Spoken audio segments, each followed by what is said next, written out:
I Know Why the Caged Bird Sings by Maya Angelou. Chapter 11. I had decided that St. Louis was a foreign country. I would never get used to the scurrying sounds of flushing toilets, or the packaged foods, or doorbells, or the noise of cars and trains and buses that crashed through the walls or slipped under the doors. In my mind, I only stayed in St. Louis for a few weeks. As quickly as I understood that I had not reached my home, I sneaked away to Robin Hood's forest and the caves of Angelou, where all reality was unreal, and even that changed every day. I carried the same shield that I had used in Stamps, quote, "I didn't come to stay," end quote. Mother was competent in providing for us, even if that meant getting someone else to furnish the provisions. Although she was a nurse, she never worked at her profession while we were with her. Mr. Freeman brought in the necessities, and she earned extra money cutting poker games in gambling parlors. The straight 8 to 5 simply didn't have enough glamour for her, and it was 20 years later that I first saw her in a nurse's uniform. Mr. Freeman was a foreman in the Southern Pacific yards and came home late sometimes, after Mother had gone out. He took his dinner off the stove where she had carefully covered it, and which she had admonished us not to bother. He ate quietly in the kitchen while Bailey and I read separately and greedily our own and Smith Pulp magazine. Now that we had spending money, we bought the illustrated paperbacks with their gaudy pictures. When Mother was away, we were put on an honor system. We had to finish our homework, eat dinner, and wash the dishes before we could read or listen to The Lone Ranger, Crime Busters, or The Shadow. Mr. Freeman moved gracefully, like a big brown bear, and seldom spoke to us. He simply waited for Mother and put his whole self into the waiting. He never read the paper or patted his foot to the radio. He waited. That was all. If she came home before we went to bed, we saw the man come alive. He would start out of the big chair like a man coming out of sleep, smiling. I would remember that a few seconds before I had heard a car door slam, then Mother's footsteps would signal from the concrete walk. When her key rattled the door, Mr. Freeman would have already asked his habitual question, "Hey, baby, have a good time, Bibby?" His query would hang in the air while she sprang over to peck him on the lips. When she turned to Bailey and us with the lipstick kisses, "Haven't you finished your homework? If we had and were just reading, okay, say your prayers and go to bed. If we hadn't, then go to your room and finish. Then say your prayers and go to bed." Mr. Freeman's smile never grew. It stayed at the same intensity. Sometime Mother would go over and sit on his lap, and the grin on his face looked as if it would stay there forever. From our rooms, we could hear the glasses clink and the radio turned up. I think she must have danced for him on the good nights because he couldn't dance. But before I fell asleep, I often heard feet shuffling to dance rhythms. I felt very sorry for Mr. Freeman. I felt as sorry for him as I had felt for a litter of helpless pigs born in our backyard sty in Arkansas. We fattened the pigs all year long for the daughter on the first good frost, the slaughter on the first good frost, and even as I suffered for the cute little wriggly things, I knew how much I was going to enjoy the fresh sausage and the hog's head cheese they could give me only with their deaths. Because of the lurid tales we read in our vivid imaginations and probably memories of our brief but hectic lives, Bailey and I were afflicted, he physically and I mentally. He stuttered, and I sweated through horrifying nightmares. He was constantly told to slow down and start again, and on my particularly bad nights, my mother would take me in to sleep with her in the large bed with Mr. Freeman. Because of a need for stability, children easily become creatures of habit. After the third time in Mother's bed, I thought there was nothing strange about sleeping there. One morning, she got out of bed for an early errand, and I fell asleep again. But I awoke to a pressure, a strange feeling on my left leg.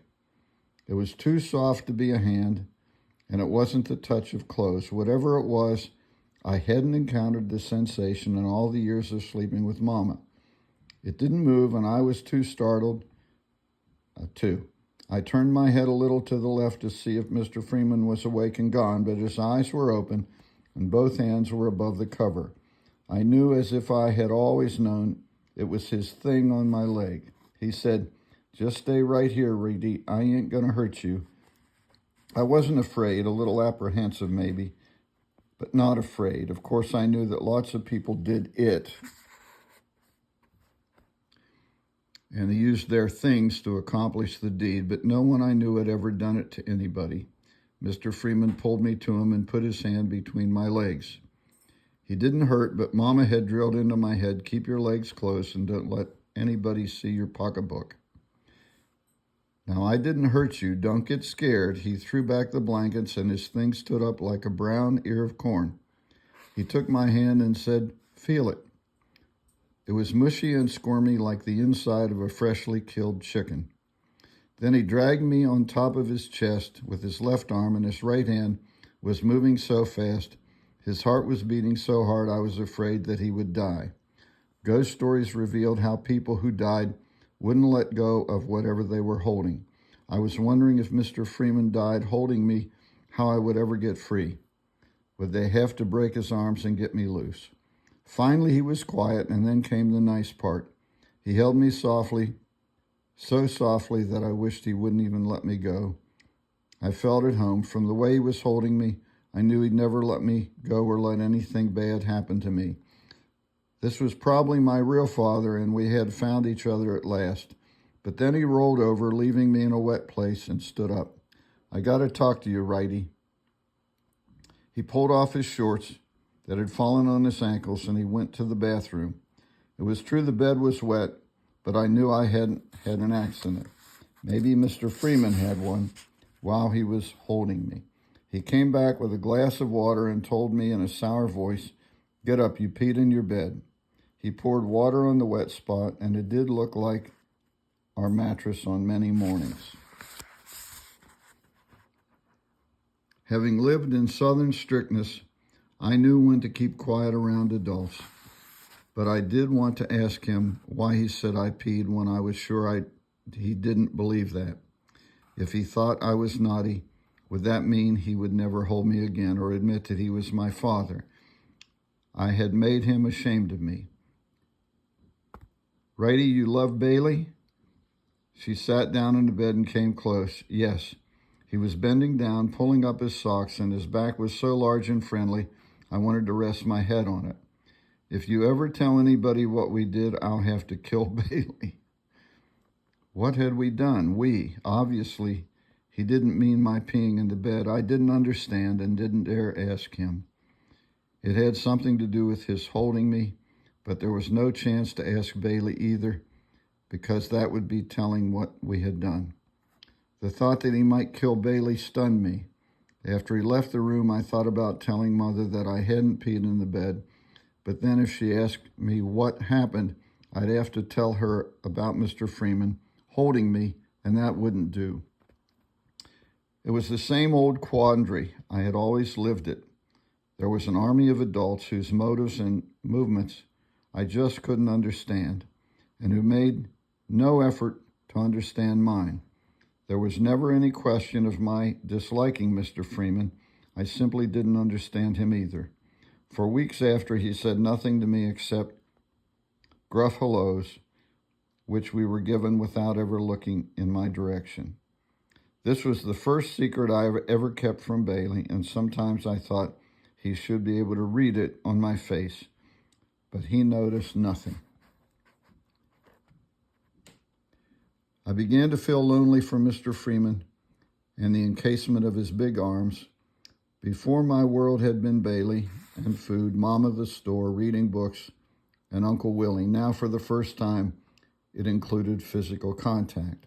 I began to wait for Mr. Freeman to come in from the yard, but when he did, he never noticed me, although I put a lot of feeling into "Good evening, Mr. Freeman."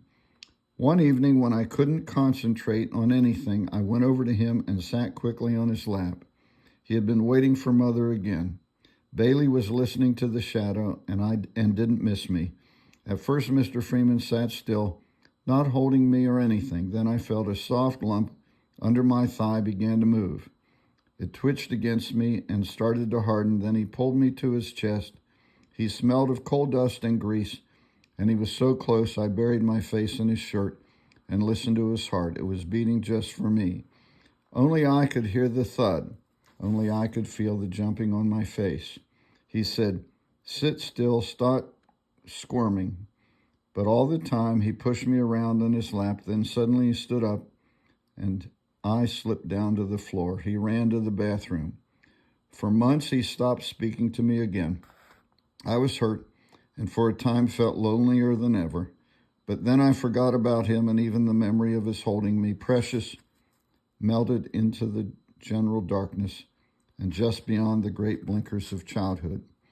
I read more than ever and wished my soul that I had been born a boy. Horatio Alger was the greatest writer in the world. His heroes were always good, always won, and were always boys. I could have developed the first two virtues, but becoming a boy was sure to be difficult, if not impossible. The Sunday funnies influenced me, and although I admired the strong heroes who always conquered in the end, I identified with Tiny Tim. In the toilet where I used to take the papers, it was torturous to look for and exclude the unnecessary pages so that I could learn how he would finally outwit his latest adversary. I wept with relief every Sunday as he eluded the evil men and bounded back from each seeming defeat, as sweet and gentle as ever. The Katzenjammer kids were fun because they made the adults look stupid, but they were a little too smart alecky for my taste. When spring came to St. Louis, I took out my first library card, and since Bailey and I seemed to be growing apart, I spent most of my Sundays at the library with no interruptions, breathing in the world of penniless shoeshine boys who with goodness and perseverance became rich men and gave baskets of goodies to the poor on holidays. The little princesses who were mistaken for maids, and the long-lost children mistaken for waifs became more real to me than in our house, our mother, our school, or Mr. Freeman. During those months, we saw our grandparents and the uncles. Our only aunt had gone to California to build her fortune, but they usually asked the same question, "Have you been good children?" For which there was only one answer. Even Bailey wouldn't have dared to answer no. End of chapter 11.